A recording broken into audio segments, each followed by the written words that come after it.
This is Journey's End, once called Byzantium, then Constantinople, and now Istanbul. And it's the start of the bluefish season, when this delicious fish begins its journey down the Bosphorus. Let's go, one, Rick. 2.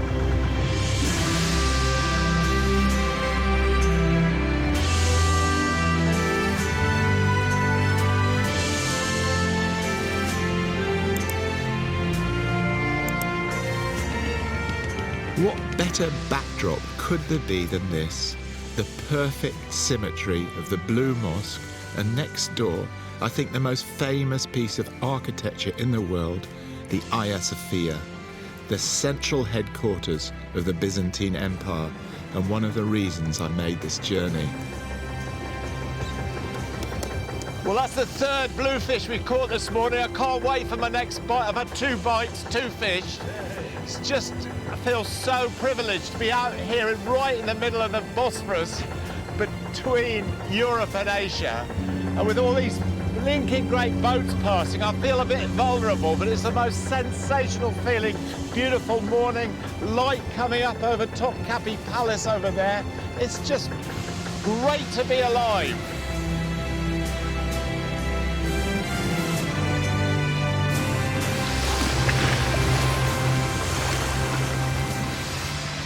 Well, I'm a very happy boy. Look at those lovely bluefish. We don't get them in Padstow, but I wish we did.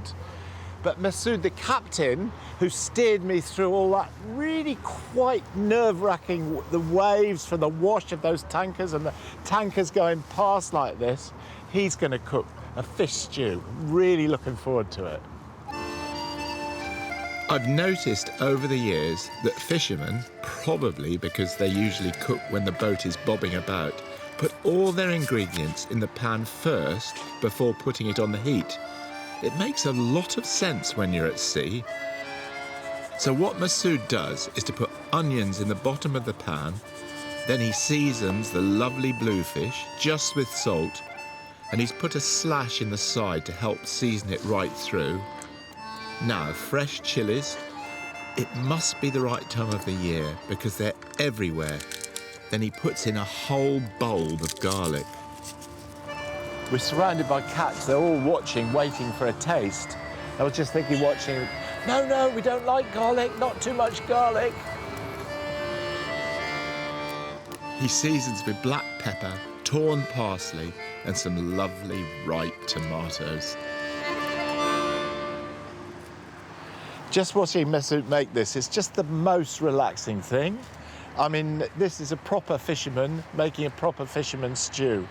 The number of times I've done recipes for taking the skins off tomatoes, you know, putting them in boiling water and all this stuff, it's just peeling them. It's easy. The cat's now saying, not tomatoes. No, we don't like tomatoes, just stick to the fish. Finally, lemon slices and olive oil. That's Mesut's fisherman's stew. That's how they do it here, and this is how it's done. Cook for 20 to 25 minutes, nice and gently.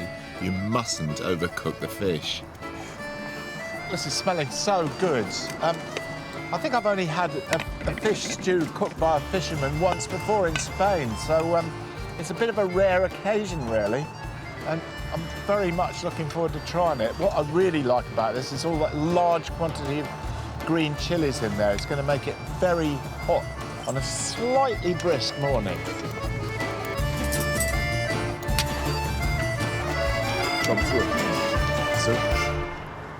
Oh, wow. What a lovely fish. And this bluefish is just perfect. It's got this delicious creaminess about it because it's so fresh. And it's like a lot of oily fish. If it's dead fresh like this, it is just the best tasting fish in the world. When it's not so fresh, it doesn't taste quite so good. No thanks, Mesut. But gosh, this is good. If you could recreate this in a restaurant, you'd be worth squillions. But the trouble is, it never tastes quite as good as sitting here in this little fishing harbour, having had it freshly cooked by Mesut. That's my thought.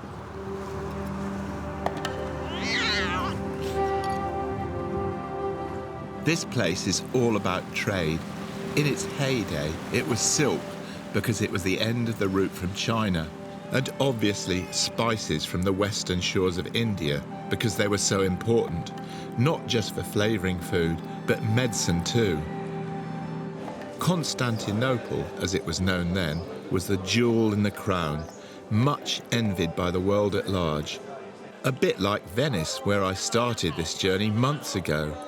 You get a feel for those heady days, especially in the spice market when the air was full of sweet-smelling dust from the sacks of spice being offloaded from the ships that came from the east and afar.